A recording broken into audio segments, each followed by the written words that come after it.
We gather today at a truly historic moment. Humanity has produced its first trillionaire. And while everyone else is debating what this means for the economy, I find myself thinking about a carpenter from Nazareth and a reggae singer from Jamaica. Jesus asked, "For what shall it profit a man if he shall gain the world and lose his own soul?" Bob Marley translated, "Don't gain the world and lose your soul.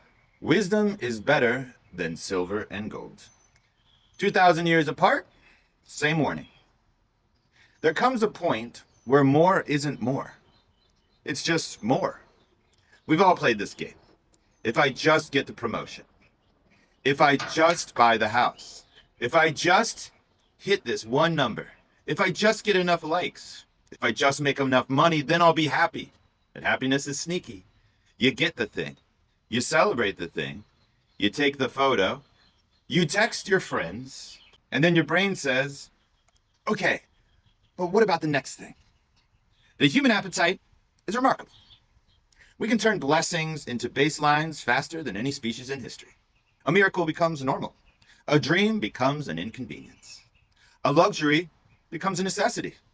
The soul, meanwhile, is sitting quietly in the corner saying, could we maybe enjoy something for 1 second? Because the soul has different metrics. Soul doesn't care about market cap. It's never checked LinkedIn to see who got promoted. It doesn't know what a Series C is, and it doesn't want to. The soul cares about things that don't fit in spreadsheets.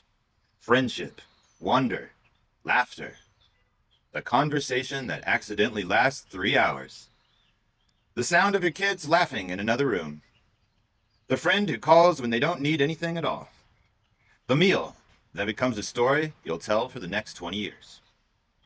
The soul is remarkably unimpressed by the things that impress everyone else. Which is why the trillionaire story won't leave me alone. Not because of the money, because of the question underneath it. How much is enough?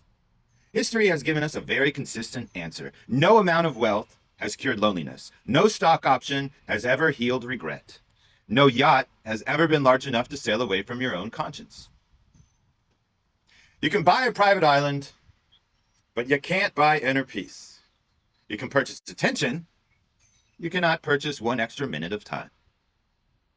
And eventually, every one of us arrives at the same destination. The trillionaire, the billionaire, the barista, the influencer, the insurance adjuster with a sensible 401k, the guy who bought the $400 cooler because he heard it was an investment. We all leave with exactly what we arrived with. Nothing. The ancient wisdom isn't anti-wealth. It's not anti-ambition. It's not suggesting you move into a van down by the river and start making artisanal candles. It's simply asking an inconvenient question. What's all this for? Because success is a wonderful servant and a terrible God. Money is a useful tool and a terrible personality. And ambition is beautiful right up until it starts demanding sacrifices your soul can't afford. The richest people I've ever met were rarely the wealthiest. They were the people with deep friendships, strong families, meaningful work, good stories, a grateful heart.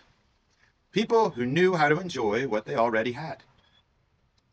People who understood that abundance and accumulation are not the same thing.